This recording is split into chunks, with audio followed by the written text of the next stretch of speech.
en el caso del documento que leíste al esta que le mañana. dimos lectura, nosotros nos hemos comunicado con algunas personas que conocen de ese documento, que posiblemente estuvieran en la redacción del La documento. redactó un profesor mío de ciencia política, o uno de ellos. Dicen que lo que ocurre es que el documento aún no ha ha salido. circulado. No, pero tú lo dijiste, un borrador, es un borrador. Es un borrador. No, ese no es el documento. Sí, es el, no, no es el primer borrador, borrador que se está quitándole una coma. pero ya están buscando firma con El relación a este adjetivo está muy documento. duro. Ahora, aquí, bájale este. quien lo hizo es un teórico, ¿comprende? No varios, son varios. Pero Un hay, grupo. de los 4 o 5 son teóricos, pero hay uno Hay un grupo, que hay me un dio ciencia grupo. política a mí que es muy bueno redactar. Qué vaina. Bueno, vamos con Pablo Martínez. Venga. Mauri, son las 10, 21 minutos. ¿Tú lo conoces, Martínez. Pablo? Qué problema. Tú eres Pablo. Siempre es un placer. ¿Cómo se llama el otro? Apóstol. No, seguimos. Yo soy el bueno, el otro es el de Tarso. Ah, sí, exacto. No, sabe. pero siempre es un placer entrevistar a Hipólito Oye, sí.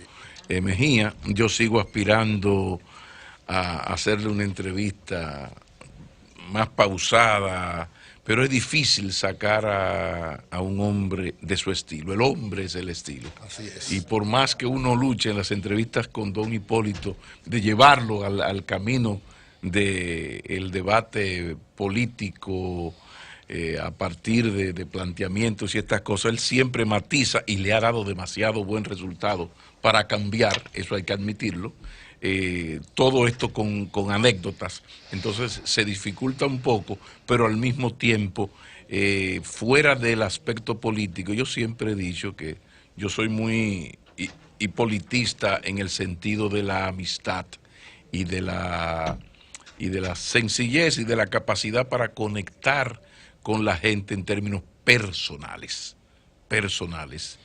Ya otra cosa es si usted comparte o no su manera de ver y ejercer la política, pero creo que estamos más que satisfechos todos en el sol de la mañana de esta entrevista, que ojalá que la veda sea mucho más breve que esta que duró 5 años, ¿no?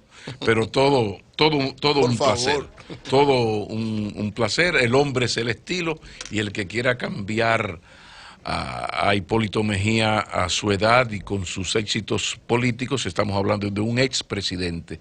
Yo siempre digo, ningún expresidente debe ser menospreciado. Siempre saco su comida aparte a todo el que en una fauna política, especialmente la fauna política dominicana, alcanza la primera magistratura del Estado. Todo un placer. Escuché al buen amigo Julio Martínez y Pozo presentar ese primer borrador del Manifiesto 03 no sé si de la Marcha Verde o de aquel grupo, porque me pareció un poco como más en la tendencia de aquel grupo que pidió la renuncia del presidente y de cambiar todo, es el mismo grupo, que la misma Marcha Verde. O sea, esto había que separarlo, eso solo el tiempo lo dirá, porque es un borrador. Si esto es un borrador de un comunicado de la Marcha Verde o un borrador de un comunicado de los intelectuales que presentaron aquel terrible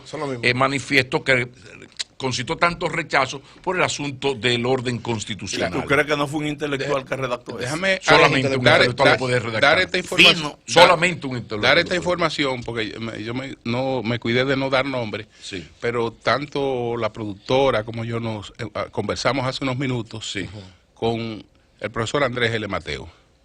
Entonces él nos dijo que conoce el documento. Claro. Que el documento aún no ha sido publicado. Él lo firmó. Y que la persona más autorizada para hablar de ese documento, que aún no ha sido emitido, sería el doctor Pedro Catrén. Nosotros vamos a tratar de localizar al profesor. Mi profesor de ciencia Catrén, política. a ver qué puede comentar de ese documento. Yo saludo desde acá el Antonio Gramsci dominicano. Yo saludo desde acá a los intelectuales que están en el Palacio Nacional y a los dirigentes del gobierno, porque ese documento parece como si ellos lo hubiesen enviado a redactar y como si fuesen a pagar, que no lo van a hacer así, su publicación. ¿Y por qué yo estoy diciendo esto? Bueno, porque nada unifica tanto al país y prácticamente todos sus sectores como una cosa como la que escuchamos hoy. Así es. Eso unifica, es como, qué A sé yo, todo el aquí mundo. ustedes ven diferencias entre la fauna política, aquella famosa la MAI de Play, que todo el mundo conoce, ¿no? Pero no, esto unifica. ¿Por qué? Bueno, porque esto ya pasa de morado a castaño. Ya estamos hablando, o de castaño a morado, como ustedes lo prefieren. Porque ya aquí estamos hablando de subvertir de manera no electoral el orden constitucional. Y la pregunta que surge, sí, usted está planteando todo esto, ¿con qué usted cuenta para hacerlo? ¿Cuánto tanque tiene? Porque a mí me gustaría que el candidato del PRM fuera mi en llave Juancito Pérez Vidal alias Tito, y que en el PLD la candidata fuera Juanita Pérez Vidal alias Tita. Su hermana. Bueno, la pregunta es, bueno, señor Maquinini, ¿y usted con qué cuenta? Porque usted superó su izquierdismo años 70 y usted es un hombre comprometido con las reglas de la democracia. Esta democracia, que no nos vamos a cansar de citar a Churchill, es el peor de los sistemas políticos, con la excepción de todos los demás. Entonces aquí estamos apostando a la lucha democrática y el soberano tiene la última palabra. Y la realidad política se alimenta de votos, de preferencias electorales, no de las opiniones, por más intelectual que usted sea. A mí me sigue pareciendo que este primer borrador de ese manifiesto, de alguna manera la mano del Palacio Nacional, con alguna discreción, de una manera muy solapada, debe de estar ahí. Porque este manifiesto, proponer estas cosas a esta altura, sin Guerra Fría, y donde hay un rechazo unificado del pueblo dominicano a las dictaduras, es decir, que usted diga, no, vamos a transformar la sociedad dominicana porque yo lo digo y porque yo soy un intelectual y considero que así debe ser. No, señor, así no. Aquí hay que sentarse a hacer el trabajo político. Y cuando hablo de sentarse a hacer el trabajo político, hablo de la incapacidad de los adversarios del proyecto político PLD, incapaces de sentarse y decir, ¿en qué estamos fallando? Sí, yo sé que hay corrupción, por supuesto. Yo sé que tienen muchos recursos, por supuesto. O sea, yo sé que hay todo un sistema clientelar que favorece al proyecto político PLD. Ahora, yo como opositor, ¿qué carajo voy a hacer para enfrentar esto? Entonces yo me quedo buscando siempre un culpable, diciendo lo mismo, incluso con razón, porque insisto en la parte del clientelismo. Sí, pero yo como proyecto político, ¿qué voy a hacer para dentro de las reglas de la democracia capitalista, de la democracia burguesa, yo ganarle unas elecciones al PLD? Porque no hay ninguna posibilidad de que usted pueda darle un golpe de Estado al gobierno actual. Y nadie se lo va a aceptar. Porque una cosa es que usted mande a freír espárragos a San Danilo Medina, a San Leonel Fernández, a Juan Bosch, al proyecto político de PLD, y otra cosa, todito te lo consiento, menos faltarle a mi madre. O sea, no me hable a mí del orden constitucional. Entonces, el sistema político dominicano tiene una crisis, sí, pero es una crisis nada parecida a las crisis suramericanas. Acabamos de pasar unas elecciones donde el 97%, les recordaba a Eury, votó a esos dos partidos. Entonces el asunto es que hay que hacer el trabajo, pero la oposición no termina de hacer el trabajo. Y vamos a entrar ahí un poco al problema del caudillismo, que es uno de los grandes problemas nacionales. Por ejemplo, Leonel Fernández dice que el PLD es una fábrica de presidentes. Sí, pero el problema es que es una fábrica que nada más produce dos modelos.